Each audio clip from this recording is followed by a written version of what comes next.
Meghan lets feminism through the years in honor of Women's History Month. From fighting a sexist commercial at age 11 to promoting women's access to education, Meghan has inspired gender equality across the globe. Meghan was inspired to change a TV commercial at the age of 11.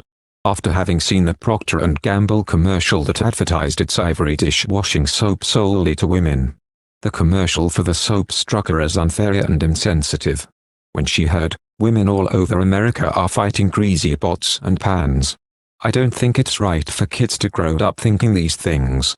That just mom does everything," the then 11-year-old said during an interview with Nick News. Meghan decided to write to the company and ask them to change their slogan. From women all over America to people all over America, and the company did. Meghan starred in the TV series Suits for 7 seasons, and she spoke out when she felt her character was continuously sexualized.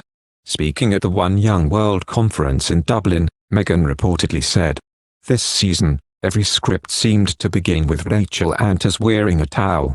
And I said, no, not doing it anymore. I called the creator and I said, and I was like, it's just gratuitous, we get it, we've already seen it once. So I think at a certain point you feel empowered enough to just say no." In 2017, Meghan penned a powerful essay for Time on the stigma surrounding menstruation in the developing world. "I traveled to Delhi and Mumbai this January with World Vision to meet girls and women directly impacted by the stigmatization of menstrual health and to learn how it hinders girls' education," she wrote. 113 million adolescent girls between the ages of 12-14 in India alone are at risk of dropping out of school because of the stigma surrounding menstrual health. She added that girls feel embarrassed and ill-equipped, causing them to stop going to school. "Wasted opportunity is unacceptable with stakes this high," Meghan said. "To break the cycle of poverty and to achieve economic growth and sustainability in developing countries, young women need access to education." Meghan appeared at the UN Women's Conference on International Women's Day 2015.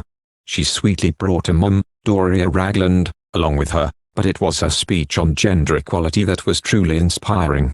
UN Women, as you guys know, has defined the year 2030 as the expiration date for gender inequality, she said.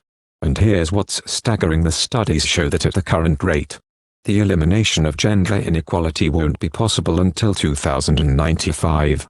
That's another 80 years from now. And when it comes to women's political participation and leadership, the percentage of female parliamentarians globally has only increased by 11% since 1995. 11% in 20 years? Come on. This has to change. Women make up more than half of the world's population and potential. So it is neither just nor practical for their voices, for our voices, to go unheard at the highest levels of decision-making. In a 2022 video for International Women's Day, part of Meghan's UN speech was included alongside the words of other feminist women. It is said that girls with dreams become women with vision. Meghan traveled to Rwanda with World Vision to see how clean water could help change a community. These girls are able to stay in school because they aren't walking hours a day to go and get water. Meghan said, "This clean water source has changed the entire community."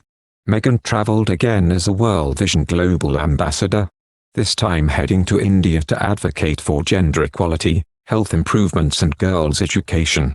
She met with local activists and educators to talk about improving access to girls' latrines, a significant problem for 63 million teenager girls in India.